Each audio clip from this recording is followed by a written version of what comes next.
Well, howdy everyone. I just wanted to show you my strawberry planter. This is a vertical strawberry planter that I just made. Normally what they show you, if you look online, they're making these by putting two 5-gallon buckets together. You cut the bottoms off and make one shorter than the other, and they fit inside each other. I didn't have a bunch of 5-gallon buckets that I wanted to spare, but I had a bunch of 5-gallon pots that I'm not using. So this is made from 3 5-gallon pots. I don't know if it'll show up, but you can see over here there's a seam where I cut it down, and then I used a self-threading screw to put them together. Okay, well, the holes are 1 3/4 inch. If you want to build something like this, you will need a hole saw. Some people make them larger.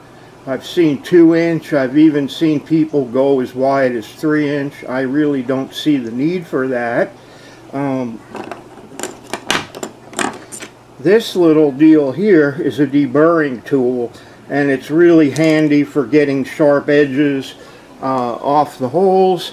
I do want to give you a tip.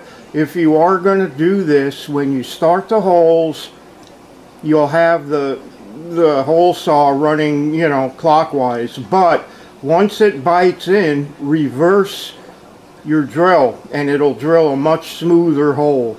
So there's a little tip for you. What I did, I have these 2 buckets here that are put together, and they're held together with a couple of bolts, or not bolts, but self-threading screws. And on the bottom one, I put 2 lids, 2 tops together, and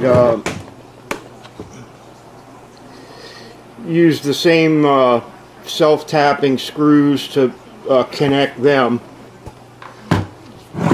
So what I have here is I've got 20 sites in this tower, and I have 25 plants coming. I'm going to put a few in the air garden, and the rest of them are going to go in here. So probably there'll be 20, and then there'll be a couple of plants on top. I'll probably have about 22, 23 plants in here, and I'll shoot another video when I get the plants. But basically what I'm going to do is fill this up with coco coir, and as I do, I will put the crowns through the holes and make sure that the roots get covered with coco coir. One of the things about strawberries, you don't want to bury the crown. Okay, so you don't want it too deep.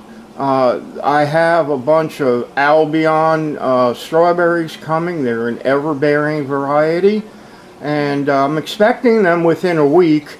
I just thought I'd get this ready first. So on the bottom, I only have holes on the top row because I don't want the strawberries hanging down on the floor. And I also thought I might put this in a some kind of a tray and bottom water it. I know people do all kinds of complicated things. There's a deal where you put a bottle on top with a couple of holes in it, and you let it trickle feed on down, and I might try that. I'm not really sure yet. But for now, what I'm going to do is take some coco coir and put it in, then stick the plants through with the crown outside and cover up the roots and work my way up the planter till I get to the top, and then I'll stick a couple of plants on top. So I just thought I'd share this if you're interested.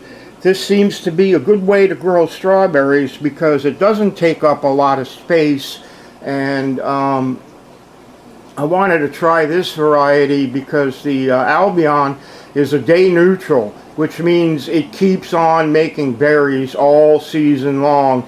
The other ones that I have are totems, and I'm not 100% happy with them. The berries are not that sweet, and they make really long runners, and it's kind of problematic to grow them inside. So I'm going to try this variety here. So stay tuned. I'll have a video when I plant this up. Until I see you again, take good care of yourselves, and happy gardening to you. All right, bye-bye.